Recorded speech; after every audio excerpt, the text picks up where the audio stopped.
Okay, so I decided to pull a cover today and have a look around, and in here, pulley groove is full of just burned up belt. As you can see, when the engine pulls over, it turns this, and presently it needs a little bit of cleaning. Also, I found out the clutch wheel and all this here isn't moving very well either. So I'm going to get all this prepared before the part comes in. Okay, so I moved the car, it's another day. I'm going to show you some more of the work I've done. Right here we have 3 screws to remove. This is the Self Propelled Drive mech. I've started work on that already. So let's take it off. Need a 3/8 inch socket. I'm using an extension because it makes it easier to remove. So I'm going to loosen all those bolts. There we go. All those bolts come. And then I have a smaller bolt right there that I can just remove with the screwdriver.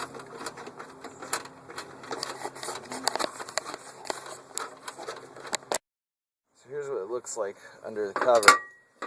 Right here you have the auxiliary PTO that comes off the crankshaft with this little pulley belt. The belt runs through there into this hole over here, into that pulley back there, which drives the rear wheels forward. And then there's the actual cover, which has this assembly right here that was practically rusted shut yesterday. I need to go through there and scrape off the rust with my pliers. This idler wheel was seized. I figured out what happened though.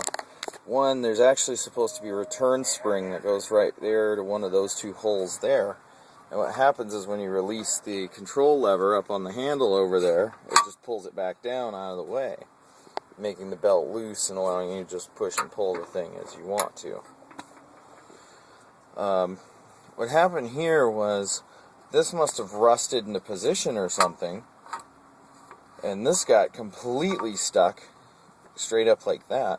So one day, and I think I may have been the one to cause this problem because I didn't know there was any issues, I pulled the handle and this hit the belt and it couldn't turn, so the belt ran against the idler pulley and pulled the mower just for a little while, and then this part of the pulley melted.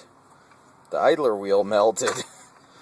And it also melted the belt, and the belt broke, and I found like a portion of the belt slapping around in there. And well, the good news is the idler isn't that badly damaged. It just has a little bit of melting over here. I can fix that with an X-Acto knife, and we're good.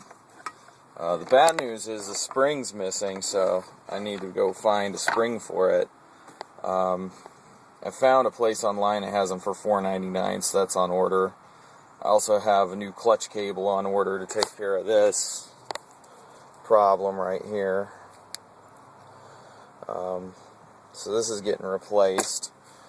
Also in order is a new grass catcher to take care of the one the squirrels ate. And this Seized dead man control cable here. So hopefully by sometime in the next week after I start my new job, this thing will be all done and buttoned up and ready to go. And that's good because I'm possibly moving into a place with a yard, and I kind of would like to actually have a lawnmower that actually works without having to go out and spend $100. So that's basically what I did. Went in there. I'm going to pull out a wire brush today and try to clean some more of the rust off this. I'm a little nervous about using the mower like this because it's got the rust on here might grab the belt, and the belt will still pull the tires even when the idler pulley isn't engaged. Just a little bit of 101 on derustifying things with me. I took this off yesterday. What I did was I pulled the cotter pin, took out the washer, and pulled this. And then I went and took, since I didn't have my wire brush handy, I went and took some of this Formula 3 gun conditioner, which is basically oil, It worked really good at removing the rust. And then I took my pliers here and I just ran them around the shaft to get the idler wheel loose. And now it moves nice and free.